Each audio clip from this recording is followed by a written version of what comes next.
Alô, alô, salve, salve, amigos da TV Sonic, da TV 247. Boa tarde, estou aqui de novo com vocês para fazer novos comentários, porque comigo pelo menos acontece assim, tem um fato, tem um episódio, e quando esse episódio acontece, né, a gente tem uma ideia a respeito, pensa algumas coisas, logo em seguida aparecem novos pensamentos. Então, em consequência dessa entrevista do Lula, que está bombando no mundo todo, né, graças ao país, que tem uma penetração internacional imensa em toda a Europa, não nos Estados Unidos, mas em toda a Europa, o país tem uma influência muito grande. Eu acho o seguinte, alô, Musique de Conde, boa tarde, boa tarde. Sejam bem-vindos, por favor, vamos chegando, vamos entrando aqui no nosso espaço. Ah, tem paródia nova hoje. Tem, aliás, uma paródia que eu acabei de fazer agora há pouco. Vou só cantar o comecinho. Valéria, olá, Valéria Valadão. Um banquinho e um trilhão. Um banquinho e um trilhão. Muita privatização pra juntar imensa dinheirama. Muita grana vai entrar num governo militar. Da janela vejo o povão chorando e grunhindo. Quero a vida sempre assim, um trilhão perto de mim, até a gente se afundar na lama. E eu que era um traste, sem um lugar no mundo, ao encontrar Bolsonaro, descobri como enganar os trouxas, meu amor. Esse, evidentemente, é o Paulo Guedes. O Paulo Guedes cantando. Um banquinho e um trilhão. Olá, Marina Mello de Floripa. Olá, Sérgio Neres. A Globo e a SBT censuraram o juiz do Lula. Isso é um absurdo. Apesar... Olha, é o seguinte, eles simplesmente não mencionaram, é diferente de censurar. Censurar, quem censura é governo. Eles tomaram essa decisão errada, evidentemente, antijornalística, porque é um acontecimento que está em todos os jornais, então eles... Não é censura, é incompetência, é burrice, é estupidez, quer dizer... uma pauta que poderia desagradar o presidente da República, que determina para onde dirigir suas verbas publicitárias, leva mais uma vez a bola aqui. Olha, infelizmente, né, hoje sempre essas transmissões foram tranquilas. Hoje, infelizmente, tem aqui um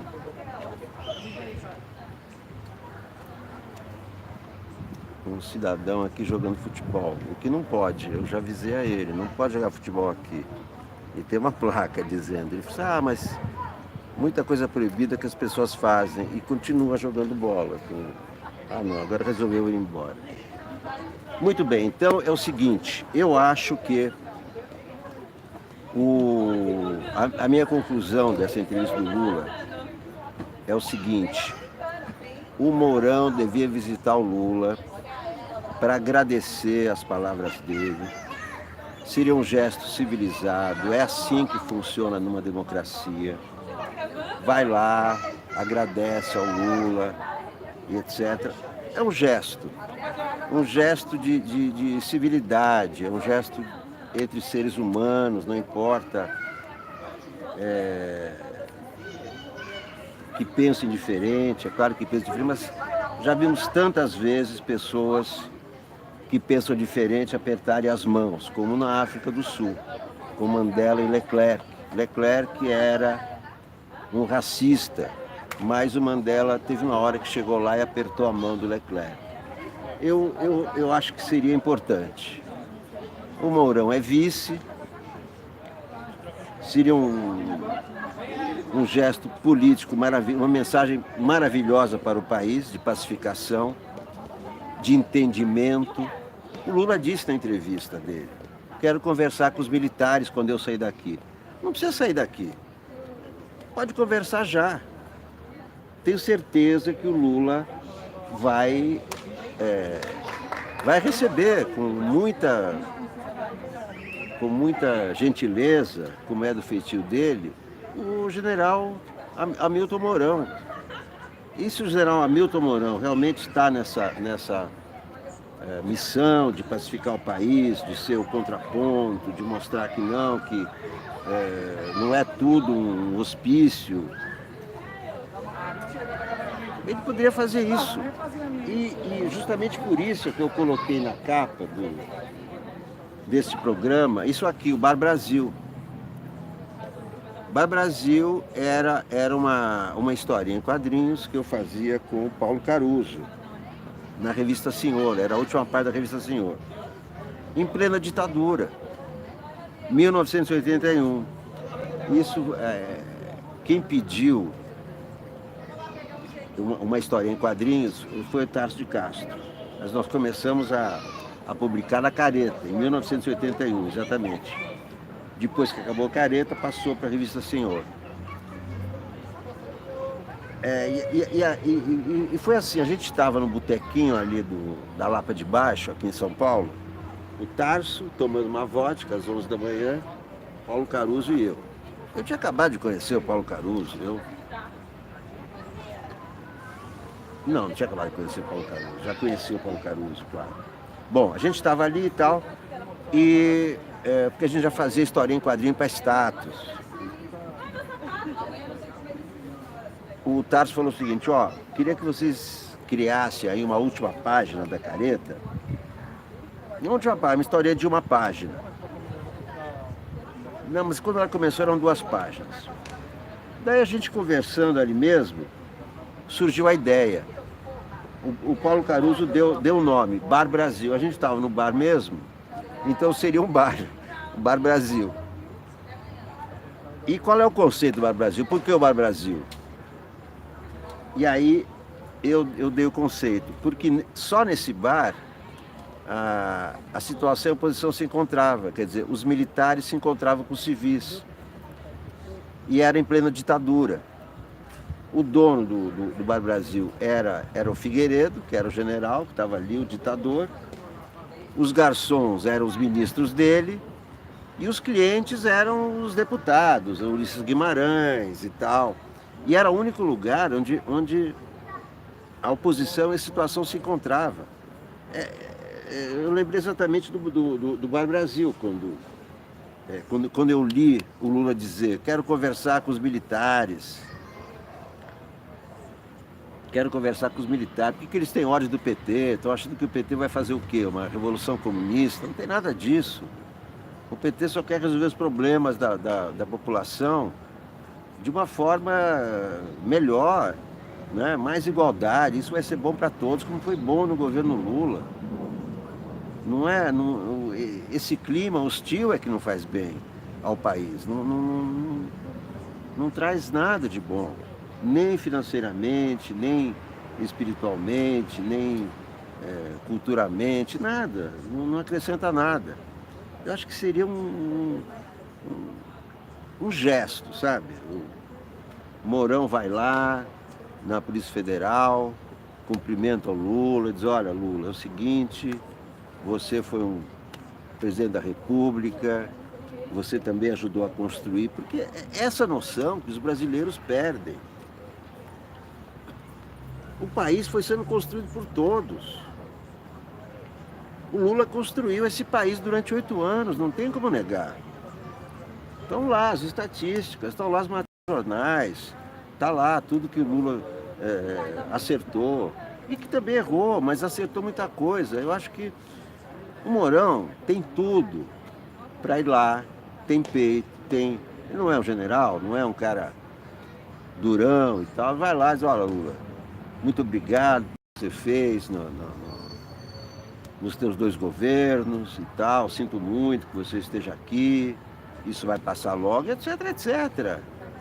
Tem que ter esse diálogo. A gente não pode ficar o Bolsonaro de um lado, a esquerda do outro e ninguém se fala. Não é uma luta livre, não é ringue de boxe, é um país.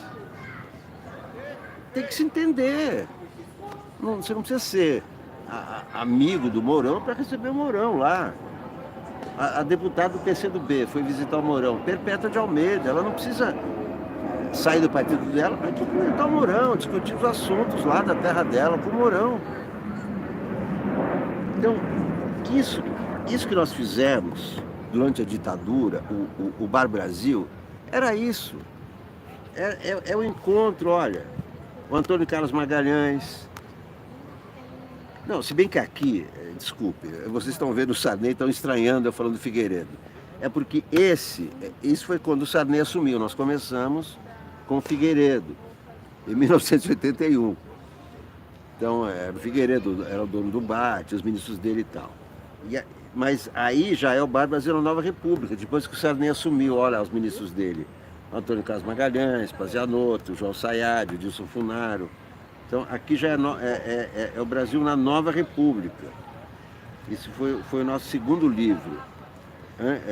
Eu não lembro se do Figueiredo nós fizemos um livro, porque a época do Figueiredo era a época da careta, do Tarso. Mas olha aqui uma historinha dos militares. O Newton Cruz e o... Esqueci o nome do outro, Otávio, que é outro general ali. Eram dois generais, Otávio Medeiros, do SNI, como é que eu podia esquecer desse nome? Porque era aquela coisa de redemocratização, mas estavam ali os generais da ditadura, etc. Aí o Newton Cruz, não sei se vocês conhecem, Newton Cruz era da extrema direita, né? Foi acusado de ter participado do caso do Rio Centro, foi acusado também num caso da morte de um travesti, que foi noticiado pelo Cruzeiro, aí depois o dono do Cruzeiro também foi assassinado. Bom, e aí o Newton Cruz disse para o general Otávio Medeiros, injustiça, estão todos contra nós. E o Medeiros, é assim mesmo, os bons pagam pelos maus elementos. O Newton Cruz, mas eu sou bonzinho, nunca fiz mal a uma mosca. E o Otávio Medeiros, e eu então, sou católico praticante. O Newton Cruz, é mesmo? Qual é o teu santo protetor? Este aqui. E o Otávio Medeiros mostra o cacetete. Bah, não adianta, santo de casa não faz milagre. Olha aqui, isso já na fase do Sarney, né? 85. Mas o Bar Brasil nasceu no tempo do Figueiredo, e a ideia era essa. Era um lugar onde a oposição se encontrava com a situação. Mas eu queria também comentar com vocês a Carta Capital. Olha aqui a capa da Carta Capital, muito boa. Bolsonarismo versus PF. Este confronto ameaça a fonte de poder do presidente, as milícias digitais. Muito bem sacado, muito bem sacado. Aí está a explicação por que o Bolsonaro defendeu tanto a liberdade de expressão do antagonista, porque o STF está atingindo em cheio as redes sociais, está atingindo em cheio o bolsonarismo. Brilhante a capa da Carta Capital dessa semana.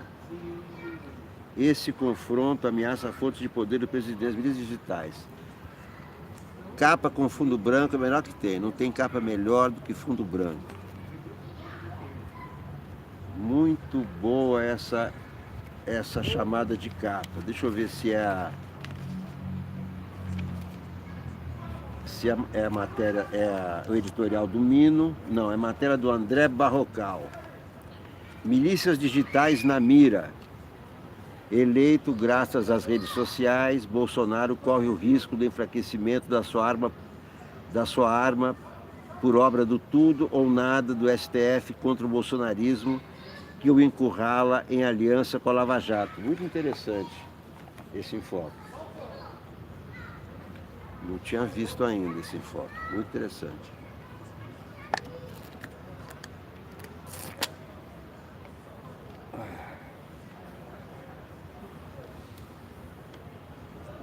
Matéria do André Barrocal. O governo tem 35% de aprovação e 27% de desaprovação, informa o novo Ibope. Números que desde janeiro só pioram. Motivo para Jair Bolsonaro ter trocado o chefe da comunicação do Palácio do Planalto. Desde o início de abril, a bola está com o empresário. Fábio Weingarten, de 43 anos, foi importante na eleição. Suas firmas de análise do que acontece na mídia, especialmente na internet, estiveram a serviço de Bolsonaro, eternamente grato à web. É judeu e o empresariado de origem judaica apoiou em peso o ex-capitão. É uma coisa horrível. Isso é horrível. Sempre critiquei, porque esses caras de extrema direita são antissemitas e um judeu não pode apoiar nenhum antissemita que exterminou 6 milhões de pessoas.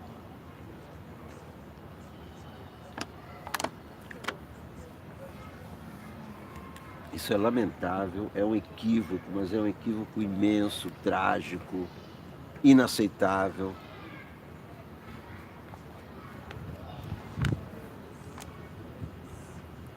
Na direção da filial local de uma rede mundial judaica, ele está na direção da filial de uma rede mundial judaica de caridade na medicina, a Hadassah.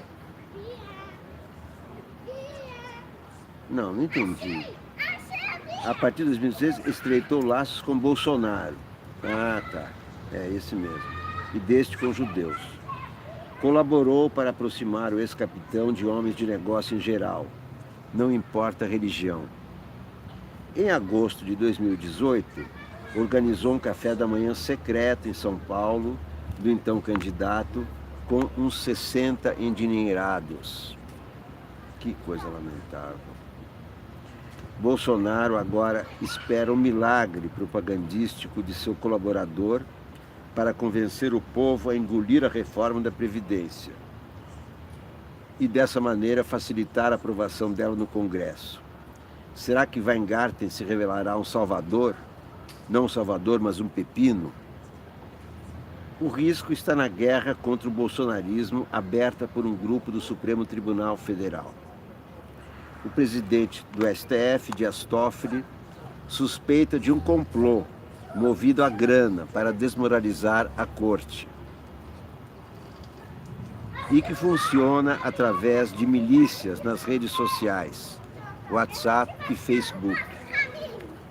Descobrir se há dinheiro por trás de ataques e ameaças internauticas ao STF e seus togados, claro, e de que bolso sai, é um dos objetivos de uma polêmica investigação instaurada por Toffoli em março.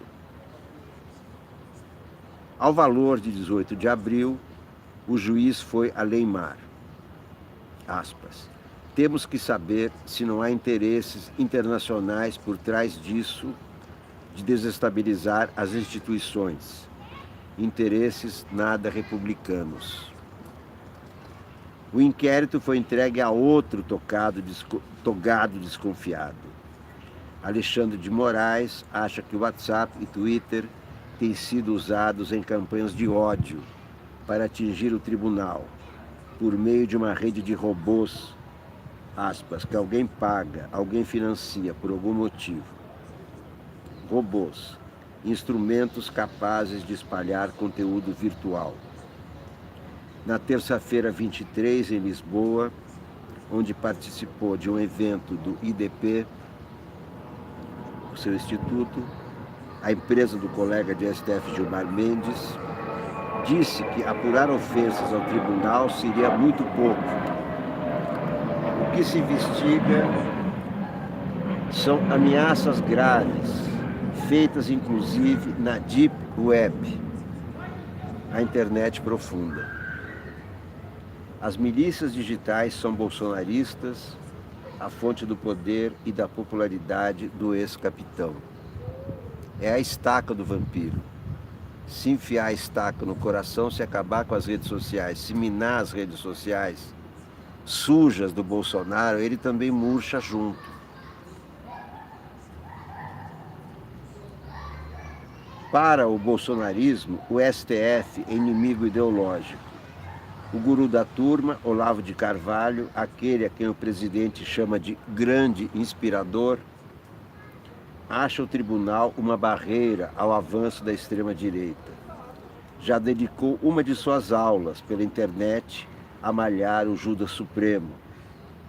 Foi em 22 de julho de 2018, às vésperas da eleição.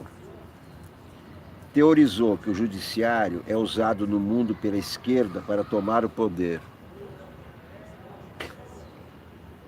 E que, baseados em princípios da atualidade, os juízes favorecem mulheres, negros, gays, indígenas. São princípios civilizatórios, mas para o filósofo é comunismo. Bolsonaro e seus generais pensam igual. Marxismo cultural, politicamente correto.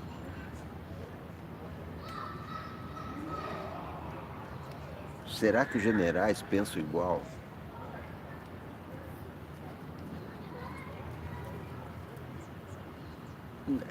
Olha o que disse Olavo de Carvalho nessa aula. Me parecia apenas que os juízes do STF estavam vendidos ao PT, mas a coisa é muito pior. Mas se tivessem vendidos ao PT, jamais haveria mensalão, onde foi condenado José Dirceu, foi condenado vários petistas.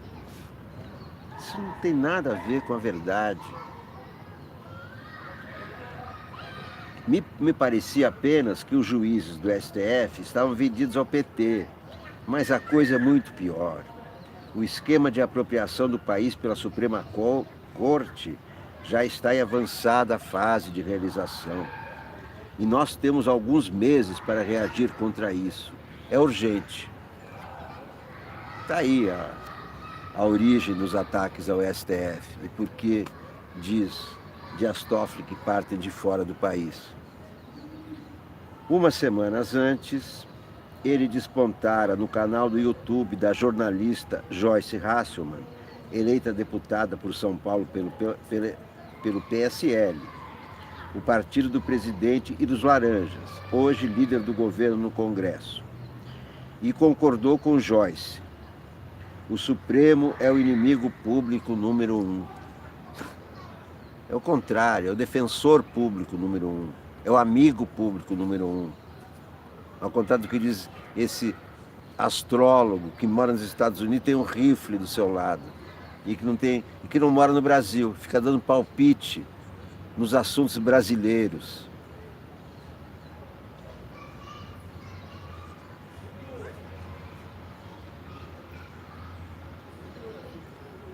Carvalho coleciona insultos ao tribunal, alimentadores do ódio bolsonarista.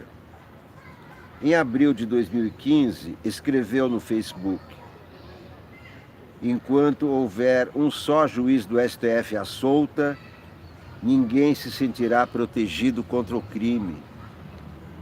Isso é uma barbaridade. Ele deve ser investigado nesse inquérito.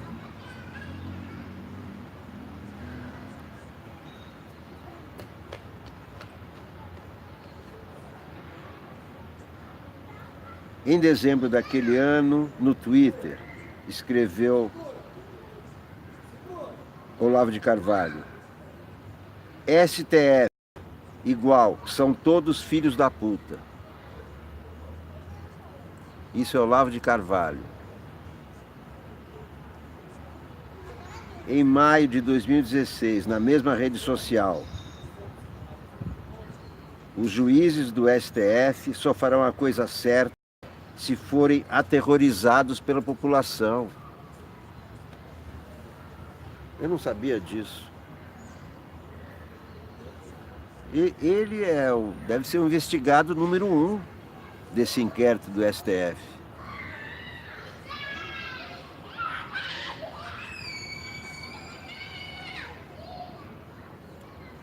Funcionários do Supremo sentiram recentemente o terrorismo ideológico pregado por Carvalho.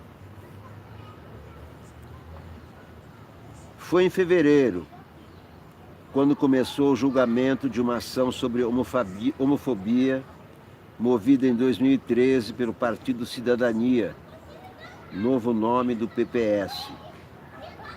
A ala evangélica do bolsonarismo quer ter o direito, entre aspas, de ofender gays. O juiz do caso no Supremo, Celso de Mello, enquadrou a homofobia como crime de racismo, até o Congresso aprovar uma lei a respeito. 3 colegas do total de 11 concordaram, e aí o julgamento foi suspenso. O tribunal foi alvo de uma enxurrada de ataques pela internet, por mostrar-se inclinado a criminalizar a homofobia. Apanhou em suas próprias redes sociais. Antecessora de Toffoli no comando do STF, Carmen Lúcia brecou na quarta-feira 24 a cura gay, autorizada em 2017 por um juiz de primeira instância de Brasília. Será surrada pelo bolsonarismo, provavelmente. Que matéria interessante da Carta Capital. Logo após a aula virtual de Olavo de Carvalho contra o STF, Bolsonaro, então pré-candidato, disse a uma TV do Ceará que, se fosse eleito, ampliaria para 21 o número de juízes do Supremo, coisa que fizeram todas as ditaduras, tanto a de Getúlio como a de 64. Palavras do Bolsonaro.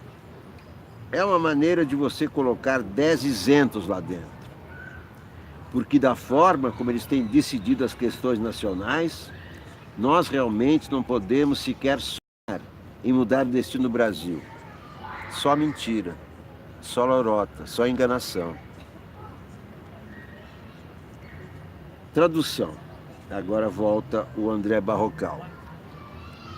Uma maneira de o governo tomar o poder na corte.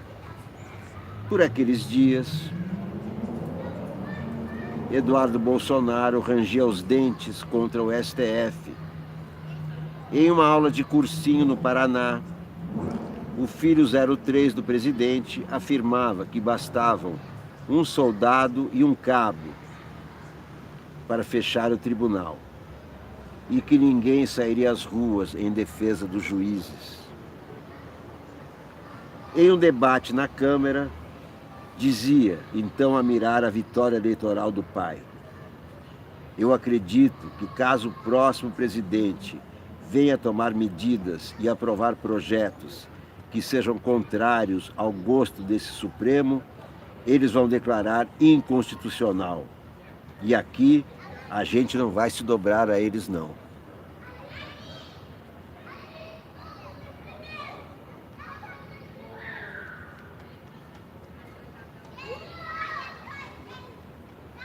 E aqui a gente não vai se dobrar a eles, não.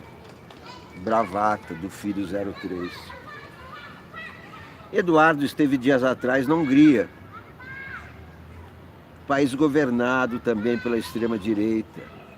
Reuniu-se com o presidente Viktor Orbán.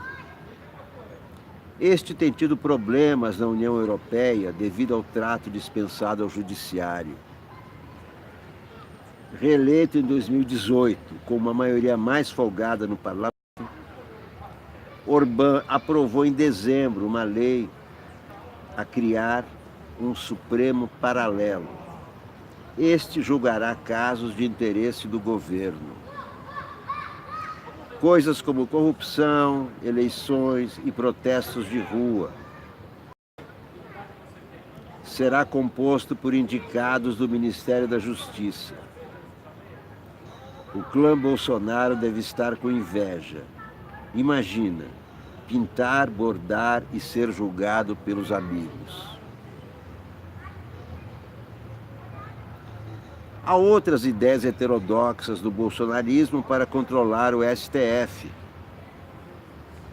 A deputada Bia Kicis, do PSL de Brasília, propôs mudar a Constituição para os juízes voltarem a se aposentar com 70 anos. Era essa a idade até a reeleição de Dilma Rousseff.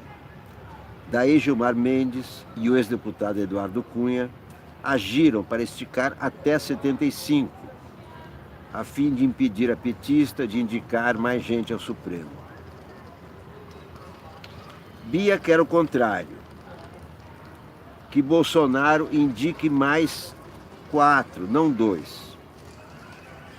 O impeachment de togados, uma decisão que cabe ao Senado, seria outra forma de abrir vagas. Mendes está na mira de um, devido a seus negócios no IDP, entre outras coisas. Toffoli e Moraes entraram na mira, por iniciativa do senador defensor da CPI da Lava Jato, Alessandro Vieira, de Sergipe, do ex-PPS, motivado pelo inquérito aberto pelo primeiro e conduzido pelo segundo. E o que Weingarten, chefe da comunicação de Bolsonaro, tem a ver com o inquérito? É especialista em web e redes sociais, arena das milícias bolsonaristas. Ajudou a atrair empresários para a canoa do ex-capitão. Meyer Nigre, empreiteiro judeu da Tecnisa, um dos participantes daquele café da manhã secreto na eleição, dizia em 2018: apoio quem seja contra a esquerda. Apoiar um antissemita, isso é a última coisa que um judeu deveria fazer. E é claro que não dá para não ser judeu, porque a gente nasce judeu. Não dá para ser excomungado, como na religião católica. Mas esse seria o caso, de excomungar um judeu. Apoiar um antissemita para não apoiar o Haddad do PT. Imagina hoje a situação do Brasil com o Haddad, um professor no poder e o Bolsonaro no poder.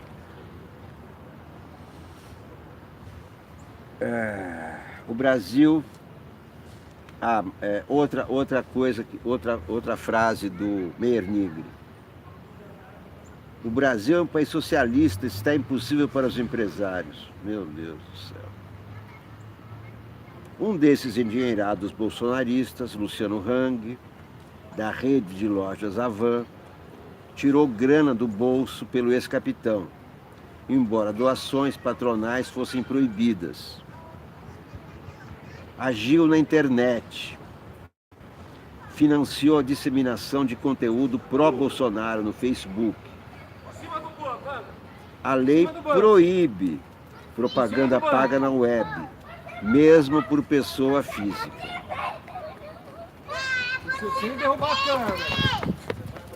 Esperar as crianças passarem. Vamos esperar as crianças passarem. Imagina, pode ficar à vontade. Criança não tem problema, o problema é bola de futebol, que pode quebrar a câmera. Criança não quebra nada, criança é só alegria.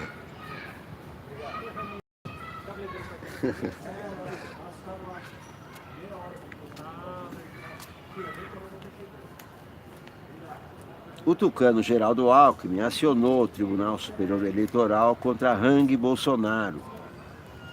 O TSE mandou o empresário recolher do Facebook o que havia patrocinado e multou em R$10 mil. Uma piada, né? Multa de R$10 mil e com direito ao recurso.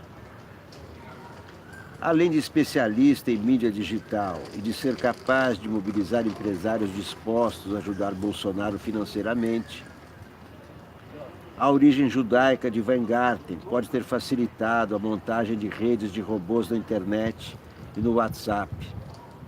Israel é terra de empresas de ponta em tecnologia da informação e espionagem.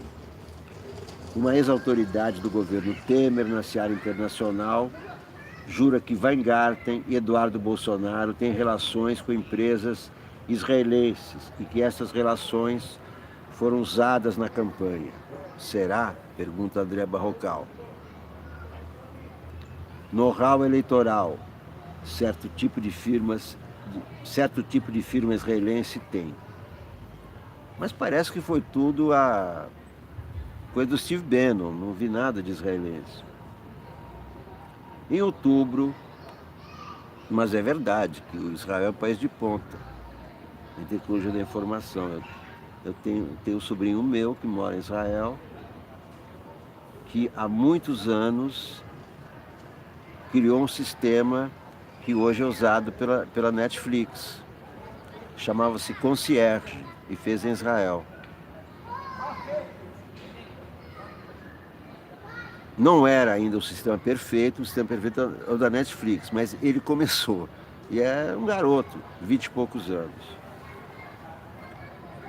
Em outubro, o New York Times noticiou que o membro do alto escalão da campanha de Donald Trump em 2016 negociou com uma empresa de Israel.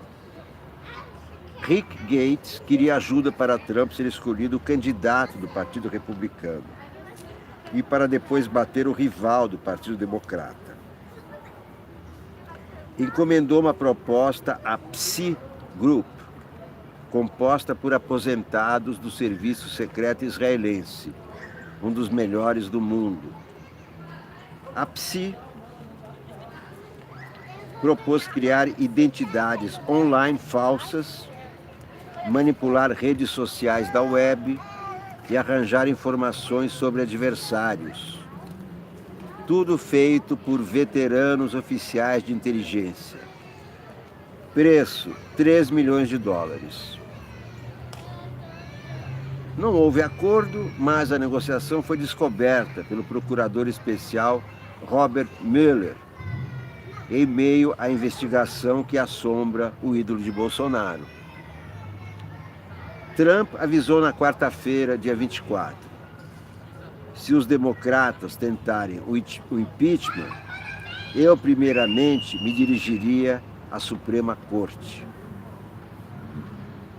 Um tribunal de maioria conservadora, como Olavo de Carvalho, quer aqui. Só que aqui, conservador não é possível. Temos fascínoras ou dementes. Weingarten, deixa eu tomar um pouco de água, para a gente refletir um pouco a respeito. Brilhante matéria, melhor matéria das revistas de fim de semana é essa, na minha opinião.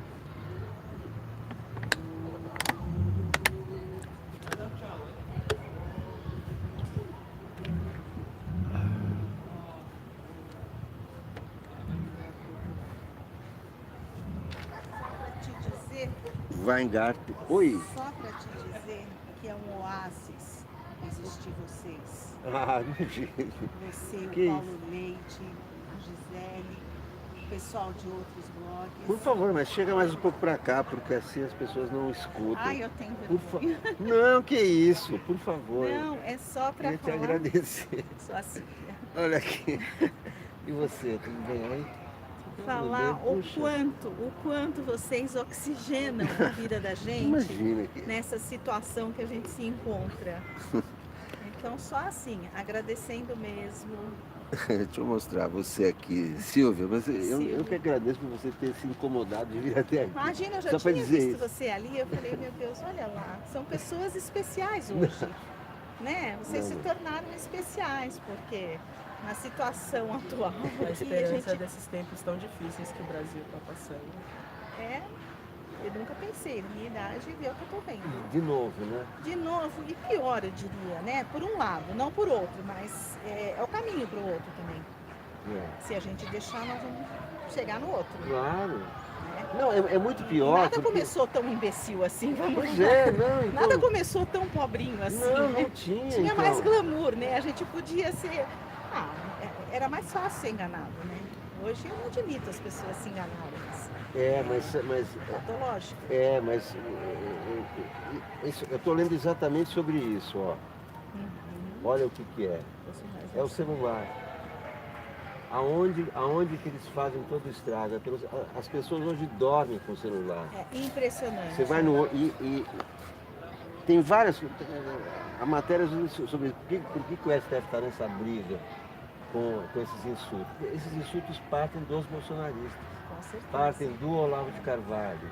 E o que é o Olavo? Pois é. Quem é esse personagem? Então, pois é. Né? Como pode uma pessoa totalmente desequilibrada, uma pessoa que não tem o mínimo senso de respeito pelo outro, Não tem respeito. e você... Nem pelos filhos, nem por assim, ninguém. eu não consigo entender. Na minha concepção de vida, da minha criação de pai, de mãe, de família, de amigos, de trabalho, que uma pessoa que fale o que ele fala publicamente, que ele ofenda, que ele desça tanto, e justamente quem deveria dar exemplo num governo é quem diz, nossa, que legal, olha, vamos fazer, vamos pôr essa pessoa. E, desculpa, de uma água suja não dá para esperar coisas limpas. Como que o que ele indica pode prestar? Nada. Como? Imagina. Se o cara não tem o mínimo senso de... Não tem nada, né? Ali é só uma revolta, é uma loucura de família, a própria filha conta a história do desequilíbrio, e as pessoas estão se fixando nisso. Que legal, surrealismo. Agora, eu chamo de grotesco. Não, mas além de tudo isso, tem o problema seguinte, ele está fora do Brasil. Total, além do que, se escondendo. Dando palpite no governo brasileiro. Você viu algum país que uma pessoa fora do país indica o que o governo tem que fazer? Porque não é que só indica ministro, ele indica o rumo. Essa guerra contra o STF é dele, porque o STF está tomado pelos comunistas, porque essa loucura, essa paranoia imensa. Mas isso é um problema de segurança nacional, inclusive, para uma pessoa lesa pátria, que é fora do governo. Mim, lesa pátria, permitir que um ser desse vá entrar aqui dentro e colocar a vontade dele, que é de uma pessoa completamente desvairada. Desequilibrada. Esse atitude é desvairado, porque ele não tem moral, ele não tem nada, ele não tem absolutamente nada. É um total como dizem eles lá, um brainless. E aí nós vamos nos guiar, nos pautar por isso, nos obrigar como cidadão. 200 milhões de brasileiros vamos obedecer a essa coisa louca, a essa gente. E eu digo, a única pergunta que fica é, eu passei pela ditadura, eu tinha aula na faculdade de portas trancadas, porque era censurado, porque era isso, eu passei por tudo. E aí hoje eu me pergunto, cadê aqueles militares? Cadê? Onde estão? Eles sumiram? São o quê? São robôs que estão ali para permitir isso? Quem é o general Mourão? Eu conheci general de outra forma. Um general que se permite ser tripudiado, ridicularizado por um desequilibrado filho do presidente, um retardado. Não, colocar ele junto com a figura do Calbi, se pintando, maquiado de sombra. E assim, sem a mínima decência, nada, não tem nada. Não tem pudor de fazer aquilo com o outro, nada. E ninguém reage, nada acontece. E o povo amortecido, né? Então, mas isso é muito efeito desse aparelho, porque isso aí você manda mensagem na hora que parece mensagem para o cara. Aí você cria aquele efeito manada. Tem 200 milhões de pessoas dizendo que esse cara é legal. Você, está todo mundo falando, claro que é legal. Ele fez isso, não, mas está dizendo que ele fez certo. 200 milhões, eles criam esse efeito manada, mas isso não dura. Porque por mais efeito manada, as pessoas querem grana no bolso, querem trabalho, querem comida, querem ficar alegres. Então, isso aí não dura. Isso aí não dura. Minha geração eu tenho foi críticas. muito influenciada. A minha geração é extremamente gado, né, desse tipo de situação. Claro, porque é tudo aqui, né? Tudo resolvido aqui, nas mensagens, os grupos e tal, que o grupo pensa, e você acaba pensando como grupo, senão você é o diferente. Não, você está no grupo, você acaba pensando como grupo. Mas isso aí não dura. Não dura porque não sustenta, quer Não se dizer, sustenta, você eu vê também que acho. a essa altura não é que ele desagrada a esquerda, ele desagrada todo mundo, desagrada a direita, desagrada a Globo, desagrada todo mundo, porque ninguém vai ser. Você Quem pega. votou, pode tendo o pezinho ali falando, ai, mas é contra. Eu não Espera mais quero um PT, eu não pouco. quero PT. Mas já está Não, sabendo que o que não. está aí não Não, presta. não, não, Não serve. imagina se a essa altura tivesse Fernando Haddad no governo. Você acha? Nossa. E ele era o perigo, você lembra? Quando no segundo turno que era o perigo, não, esse aqui é o perigo. Esse não, esse é malucão, mas depois muda. O perigo é aquele. Imagina como seria o país com um cara que é professor universitário, que tem a família, que é inteligente, que é culto, que quer o bem de todos, também não quer o mal da extrema-direita, não quer esfaquear ninguém. O que seria, quer dizer, como é que você pode imaginar que vai ter algum progresso econômico numa situação como essa? Imagina, jamais. Jamais. E assim, eu não sei também até onde vai o surrealismo da Globo. Em achar que pode fazer o que está fazendo, de não noticiar que o Lula foi entrevistado. Você É, pode não gostar, é, você tem o direito. mas isso Agora, aí não dar a notícia é uma uma concessão. idiotice, é uma Mas não é uma idiotice. concessão pública a Não, televisão? claro. Não tem, em parte de princípio, que no jornalismo tem que noticiar os acontecimentos importantes do É. país? Não, Desculpa, deveria. Já viu lá fora noticiando tudo? Deveria, E mas, aqui, mas olha. até quando vai enganar? Não tire no pé. Não, evidentemente que isso aí é um misto de incompetência com preconceito, com. Não, e também com assim, isso é pauta do outro, então não me interessa, eu sou eu e ele não falou para mim, falou para aquele outro. Então tem muito também dessa soberba da Globo, né? Mas o meu país, são as manchetes no mundo todo, a entrevista do Lula. Não gostei da Mônica, esperava mais dela, achei ela fraca. Achei que ela quis, de vez em quando, dar uma rasteirinha no Lula, ela não conseguiu, ele derrubou, né? O Florestan fez a parte dele, por sinal, coincidência, estudei com o Florestan, numa época da faculdade, Eu lembro dele, já era conhecido por causa do pai, né? Então, Claro. mas, enfim, foi Mas- fantástico o Lula ontem. Para mim, fechou. Não, o Lula. Na situação em que ele se encontra, É. nessa situação, conseguir falar com aquela fluidez que ele É teve, impressionante, é né? muito impressionante. Na idade dele, passar pelo que ele passou, morte do irmão, morte do melhor amigo, morte do neto, que é a coisa mais dolorida que pode ter. Então, Ele ainda ter toda aquela, né? então, mas tem esse lado, né? Porque você lembra que ele falou numa parte assim, eu sempre quis morar sozinho, aqui eu jogo minha meia onde eu quero, ninguém fica me enchendo. Irmã, hoje ela falando aquela hora que ele disse, joga a camiseta para um lado, a cueca. Então, assim, olha, eu já fiquei preso. Eu fiquei preso no DOI-CODE, que era muito Nossa pior senhora, eu do sou dessa época, que mas o não Lula cheguei. tá. Eu fiquei preso no DOI-CODE, Sério? na Rua Tutóia, por 45 dias. Agora, você imagina o que é a Você Rua passou Tutóia. por tortura? Não, eu não fui torturado, porque eu não tinha nada a ver, me prenderam. Mas o meu amigo da minha cela era torturado todo dia, dia Nossa sim, dia não. senhora. Os caras me prenderam, aí me apresentaram, eu não conhecia ninguém, então os caras tinham muita gente para torturar. Você tortura para ter algum, para conseguir delações e Claro, tal. Eu, como eu não lógico. conhecia ninguém, não adiantava me torturar. Mas eu quero contar o seguinte, chega um dia na prisão, você se acostuma naquela rotina, você fala assim, você não precisa ir ao banco, você não precisa tomar ônibus, você não paga aluguel, Você não arruma casa. você não tem telefone para atender, você não tem apoiação. Então, a hora que os caras falaram para eu ir embora, eu falei, será? Eu até que estava Será? começando a acostumar com Sabe, essa pensão aqui. As pessoas aqui fora não acreditam, mas só estando lá dentro você vê. Você acaba entrando numa rotina. E Tem ele. amizade lá dentro também, não tem amizade? Lógico, As pessoas claro. nessa Olha, angústia, nessa coisa se unem, o ser humano se une. ninguém fica ali chorando na cadeia o dia todo. A gente cantava, e com tortura. Não é? O Lula não está sendo torturado. Felizmente. Lá era tortura e a gente cantava.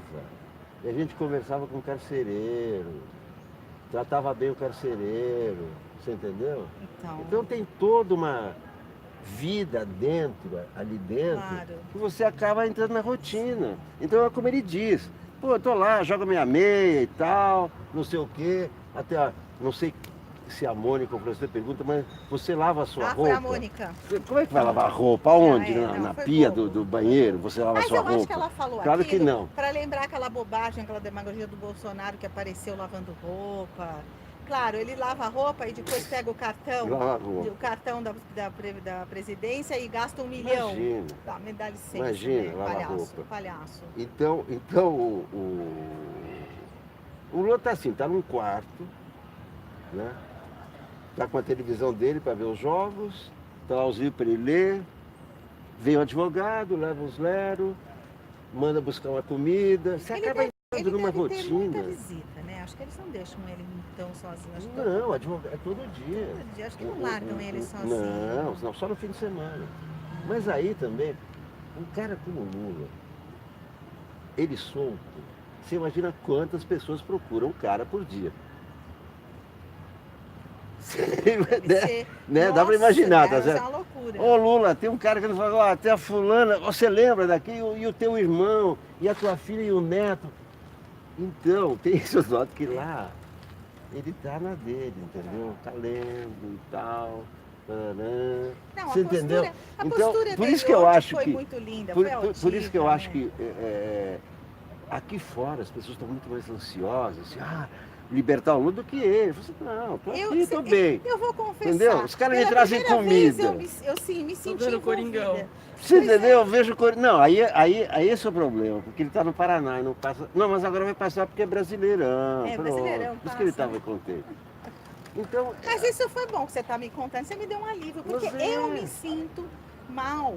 Me sinto às vezes sem ar, eu falo assim, meu Deus, ele tá naquele quarto, ele tá. Mas não é assim, Mas não que chora bom o que dia você me todo, fala que não é não. assim, que não é. A gente não chorava nem no doicode. Deus, credo. A gente não chorava nem no doicode, porque chorar você vai ficar deprimido. Ao contrário, você procura motivos de alegria. Eu Você conheci entendeu? também, conheci gente que foi torturada. A gente não podia ler no Uma doicode. coisa. Emílio Uric, conhece? Já Não. ouviu falar? Tem muito na internet ele, depoimento. O Emílio Uric, ele era ele é publicitária, do tempo da Lintas, Standard, enfim. E o Emílio trabalhava, acho que ele era da Standard, e a gente fazia umas reuniões, tinha uns coquetéis, tal, que juntavam as agências que dividiam contas, porque a gente tinha a Johnson, mas não era sozinho, a Johnson dividia com a Standard, enfim. Jesse Lever. E o Emílio, cada vez que tinha reuniões, o Emílio, quantas vezes do lado dele, amparando, ele bebia, eles bebiam bastante, né? Pessoal da publicidade, uísque. Depois subia, e aquela choradeira de ele ter sido torturado e não pôde ter filho por causa disso. E isso era um trauma. E hoje eu vejo ele dar as entrevistas e digo, puxa, é verdade, eu estava lá, eu cheguei a amparar o Emílio com isso, né? As pessoas de hoje acham. Para esse gente é verdade, eu conheci gente torturada, eu passei por coisas Nossa, assim. mas só você estando lá terríveis. dentro, porque eu não fui torturado, mas eu vi os torturadores.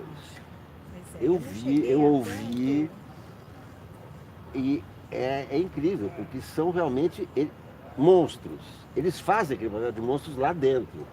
Claro que quando eles vão para casa não são os monstros, mas lá dentro, Não, é verdade, a cara deles é de bonzinho. o papel que eles fazem lá dentro é você pega filme de terror. É igual. É filme de terror. É assim que eles são lá dentro. Mas eu vou te contar uma coisa, só pra encerrar. Eu moro aqui perto, mas morava mais perto, aqui no Sumaré, Rua Poconé, uma casa imensa de esquina do meu avô que mandou construir, linda.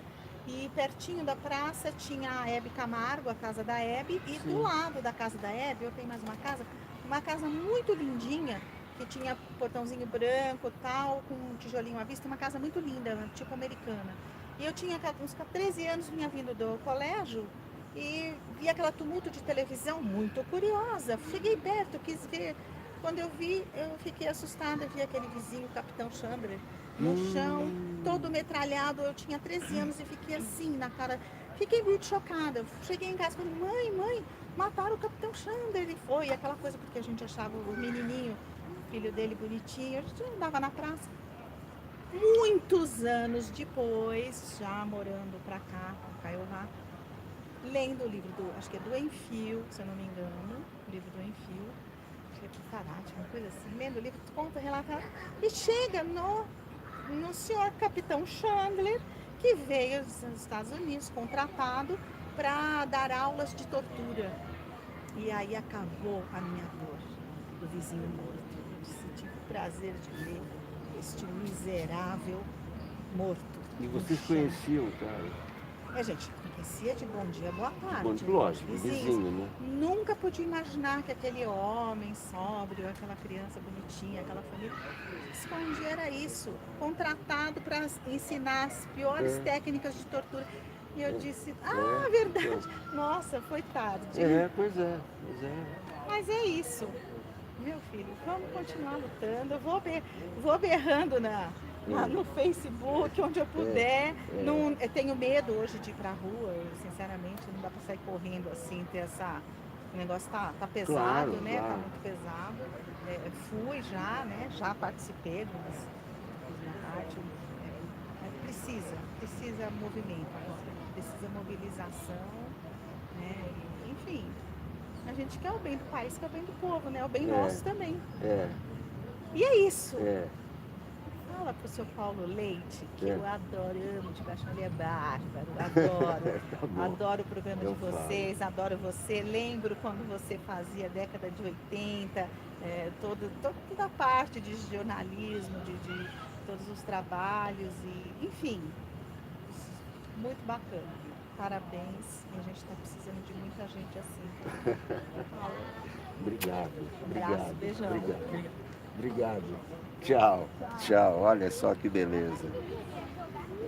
Mais um encontro no parque, totalmente espontâneo, totalmente surpresa, né?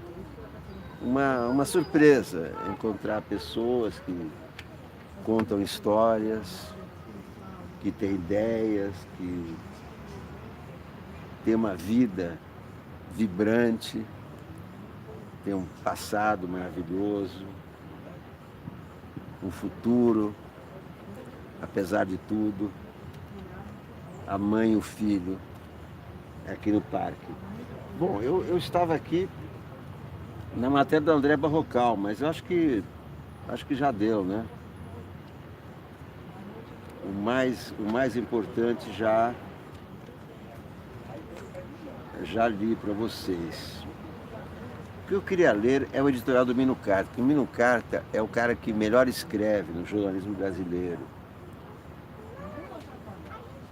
É o melhor texto do jornalismo brasileiro. A forma mentes, algo me inquieta muito, o silêncio das ruas. Dá para ver? Algo me inquieta muito, o silêncio das ruas. Sabíamos que Jair Bolsonaro é um iletrado primitivo, tosco até o extremo limite da ignorância e do desconhecimento do mundo. Mas temos de admitir que na presidência da República consegue se superar.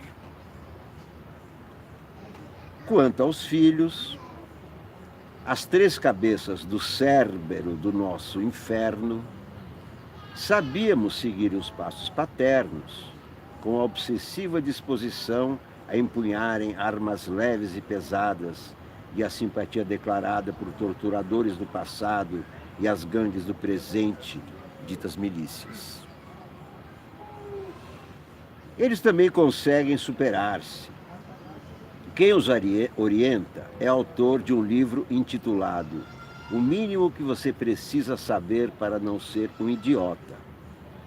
Aplicado a ele próprio, mostra uma condescendência terrificante. Olavo de Carvalho, trânsfuga do manicômio, é matto da leggere, louco para a camisa de força, como caberia dizer em italiano.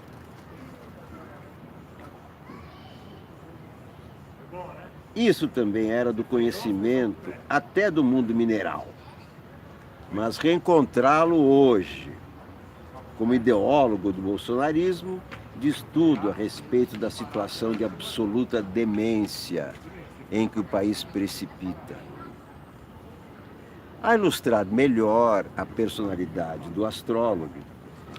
Essa luz está me incomodando um pouco. Deixa eu ver se melhora assim. Assim melhor. Né? A ilustrar melhor a personalidade do astrólogo, entre aspas, como define o vice-presidente Mourão, ele acaba de atacar os militares chamados a sustentar o governo como a cavalaria da sua verborragia de Napoleão de Hospício. Trata-se, neste caso, de mais uma prova de sua gravíssima enfermidade mental. Nesta moldura aterradora, sem deixar de ser cômica, o que mais me impressiona e me dói é a tranquilidade das ruas, a indiferença, a insensibilidade, a tibieza gerais, sem excluir a inércia de agremiações consideradas vermelhas ou comunistas pelos governantes atuais do nosso peculiar país. Até a mídia, ao se afastar de Bolsonaro, encarado com maus olhos pelo Deus mercado, não altera o inesgotável apelo ao ódio social e racial.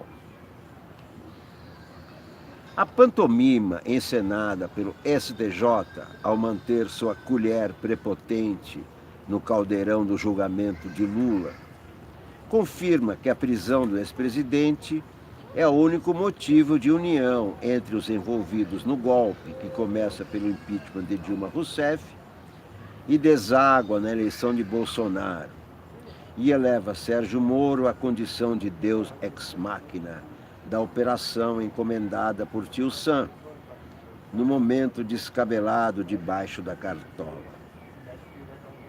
A contenda que opôs o bolsonarismo, apoiado pela Lava Jato, e o Supremo, exibe nas pregas do seu desenvolvimento as evidências do totalitarismo em marcha.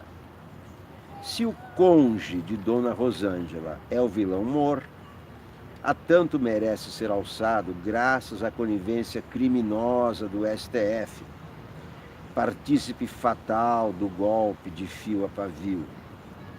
E está claro o porquê do denominador comum, chamado Lula. Voltasse ele à presidência, conforme certamente se daria, seria um entrave decisivo ao propósito de Washington de recolocar o Brasil no centro do seu quintal. Eliminá-lo à força da ribalta eleitoral foi a saída, e o capitão levou com beneplácito dos senhores da Casa Grande, dispostos na emergência a agarrar em fio desencapado, como diria Plínio Marcos. O país da Casa Grande e da Senzala chegou à Idade Média mais profunda, e as duas entidades funcionam com crescente pontualidade.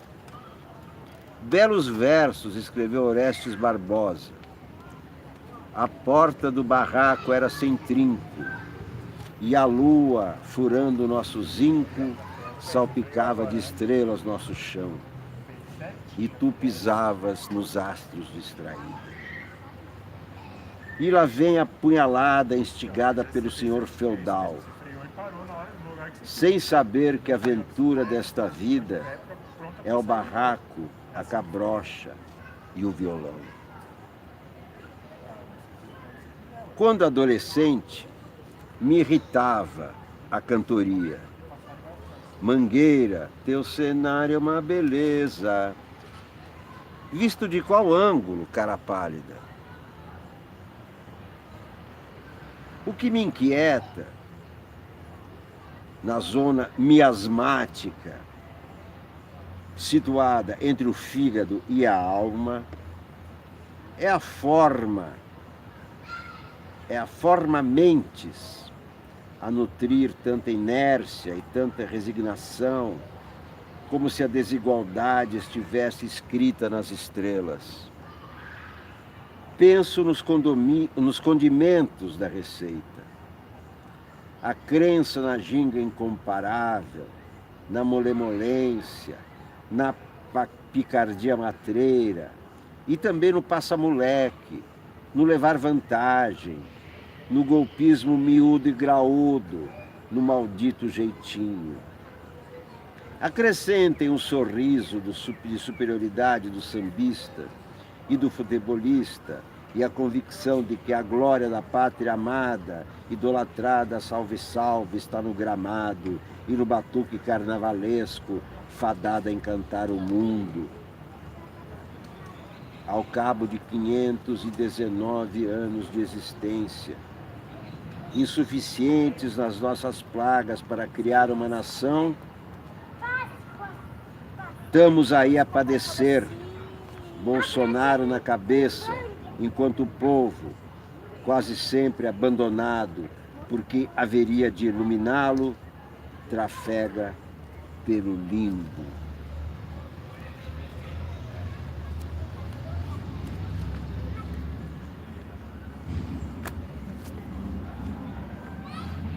Para encerrar o nosso encontro dessa tarde, vou cantar de novo a bossa nova que o Paulo Guedes deve estar cantando a essa altura. Um banquinho e um trilhão, muita privatização, pra juntar imensa dinheirama. Muita grana vai entrar num governo militar. Da janela vejo o povão chorando e grunhindo. Quero a vida sempre assim, 1 trilhão perto de mim, até a gente afundar na lama. E eu que era um traste, sem um lugar no mundo, ao encontrar Bolsonaro descobri como enganar os trouxas, meu amor. Um banquinho e 1 trilhão, muita privatização, pra juntar imensa dinheirama. Muita grana vai entrar num governo militar. Da janela vejo o povão chorando e grunhindo. Quero a vida sempre assim, 1 trilhão perto de mim, até a gente afundar na lama. E eu que era um traste, sem um lugar no mundo, ao encontrar Bolsonaro descobri como enganar os trouxas, meu amor. Tarará. Muito obrigado a todos por assistirem, por estarem aqui comigo. Amanhã, no máximo, eu volto.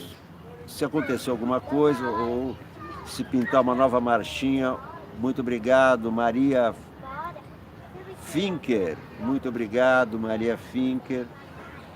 Eu volto para mais uma transmissão ao vivo, ou ainda hoje, ou no máximo amanhã de manhã, aqui no parque, com muito sol, muitas crianças e muita vontade de continuarmos sempre em frente. Nós não iremos nunca para trás, por mais que os reacionários tentem, porque tudo caminha para frente. A vida, a história, o céu, o sol e as estrelas. Muito obrigado a todos. Tchau, até a próxima.